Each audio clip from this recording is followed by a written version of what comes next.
જય જોહાર મિત્રો।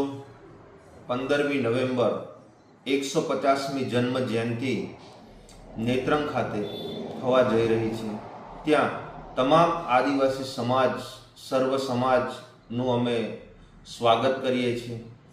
આજે દેશના વડાપ્રધાન શ્રી 30 અને 31 ઓક્ટોબરે નર્મદા જિલ્લામાં એ 2 દિવસ રોકાયા અને આજે દેશના વડાપ્રધાને પણ આજે એમણે 15 દિવસમાં ડેડિયાપાડા જે ચૈતરભાઈનો જે મત વિસ્તાર છે અને ચૈતરભાઈએ જે ત્યાં પ્રતિમા મૂકી છે બિરસા મુંડાજીની, એનો વિરોધ ભારતીય જનતા પાર્ટીએ જે તે સમયે ભૂતકાળમાં કર્યો હતો અને આજે ત્યાં આજે આ ભારતીય જનતા પાર્ટીના નેતાઓ આજે પ્રભાત શેરી આજે ઢોલ વગાડીને આજે લોકોને આમંત્રણ આપી રહ્યા છે।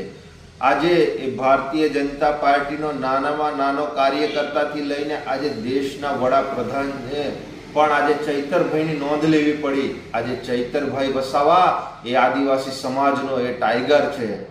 આજે ઉમરગામથી અંબાજી હોય કે સમગ્ર ગુજરાતના આજે દરેક સમાજના પ્રશ્નો માટે એ લડત આપે છે। હર હંમેશ રાત દિવસ તમામ સમાજની ચિંતા કરે છે। ત્યારે આજે ભારતીય જનતા પાર્ટીના નેતાઓને ખબર પડી ગઈ છે કે આવનારા દિવસોમાં જે તાલુકા પંચાયત જિલ્લા પંચાયતોની ચૂંટણીઓ આવે છે, નગરપાલિકાની ચૂંટણીઓ આવે છે, એ ઉમરગામથી અંબાજી હોય કે સમગ્ર ગુજરાતની હોય, આ ભારતીય જનતા પાર્ટી જે વર્ષોથી આજે 30 વર્ષથી જેમણે શાસન કર્યું છે એમણે પોતાને ખબર પડી ગઈ છે કે અમે અહીંયા ગાડી ઘરે બેસી રહીશું, લોકોના કામ નહીં કરીએ, લોકોના પ્રશ્નોનું નિરાકરણ નહીં લાવીએ તો ચૈતરભાઈ વસાવાએ આજે ઉમરગામથી અંબાજી અને ગુજરાતના દરેક જિલ્લાઓમાં એમણે પોતાનો પગ પેસારો કરી અને લોકોમાં એમણે જગ્યા બનાવી છે। એ આજે બિરસા મુંડાનું સ્વરૂપ છે।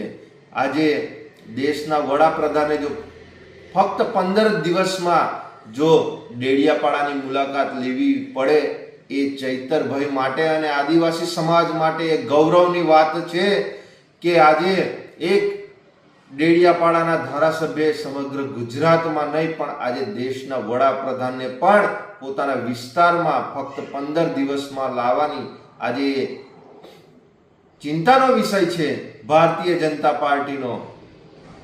આજે 150મી જન્મ જયંતિ જ્યારે દેશના વડાપ્રધાન અહીંયા ગાડી ઉજવવા આવતા હોય તો એમને પોતે ખબર છે કે ઝારખંડ અને જે રાંચીમાં બિરસા મુંડાજીની એ જન્મભૂમિ છે, ઉમરગામથી અંબાજી ઘણી બધી પ્રતિમાઓ અમારા ટ્રાઇબલ વિસ્તારમાં મૂકી છે, સમગ્ર દેશમાં મૂકી છે, પણ કેમ એમને અહીંયા ગાડી ડેડિયાપાડાની પ્રતિમા જે ચૈતરભાઈ વસાવાએ મૂકી છે ત્યાં ગાડી એમણે આવવું પડ્યું?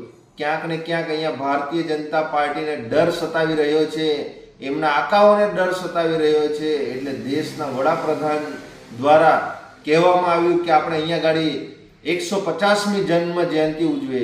તમે અહીંયા 150મી જન્મ જયંતિ ઉજવો, અમને એનો કોઈ વિરોધ નથી, પણ ખરેખર આવનારા દિવસોમાં આદિવાસી સમાજે હવે જાગવાની જરૂર છે કે ચૈતરભાઈ જે બિરસા મુંડાના સ્વરૂપમાં જે આપણને મળ્યા છે એના સમર્થનમાં અને જે આદિવાસી સમાજ જે કટ્ટર આદિવાસી સમાજના સમર્થનમાં આપણે સૌ બિરસા મુંડાજીની પ્રતિમા જે 150મી જન્મ જયંતિ છે એની ભવ્ય ઉજવણી આપણે નેત્રંગ ખાતે કરવા જઈ રહ્યા છીએ।